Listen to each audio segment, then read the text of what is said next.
দেখতেই পাচ্ছেন শাস্ত্রীয় পরিচয়টা পুরোপুরি দিয়ে দিয়েছি। এইবার এই টোটালটি শাস্ত্রীয় পরিচয় মানে লিখে নিন। তারপরে পাকড়, প্রথমে দেখুন আরোহ লেখা আছে, অবরোহ লেখা আছে, তারপরে পাকড় লেখা আছে না, পাকড় হলো রাগের চলন, বইয়ে ওইভাবে দেওয়া আছে। মানে আপনারা প্রথমে আরোহ অবরোহ করবেন, এটা কিন্তু ভুল। প্রথমেই পাকড় দিয়ে শুরু করবেন, কারণ পাকড়াও, রাগটাকে আপনাকে পাকড়াও, ঠিক আছে, মানে রাগের চলনটাই বোঝায় পাকড়।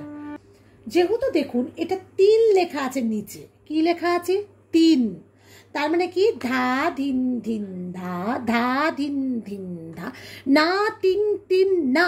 এত দূর তবলা প্লেয়ার বাজাবেন, 3 মানে তৃতীয় তালি, অর্থাৎ 13 14 15 16 এই 13 মাত্রা থেকে খেয়ালটি শুরু করা হচ্ছে।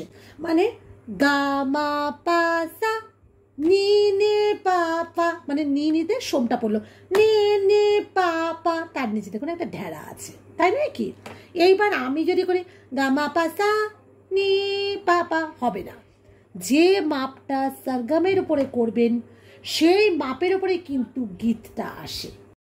আলোকদিশা সঙ্গীত একাডেমির ইউটিউব লিঙ্ক দেওয়া হলো, সেটা পুরো ভিডিও ফলো করুন আর এইভাবে এগুলো কপি করে নিন, স্থায়ী, অন্তরা, তান, এবং সম্পূর্ণ ভিডিওটি পেতে আলোকদিশা সঙ্গীত একাডেমি ইউটিউব ফলো করুন। নমস্কার।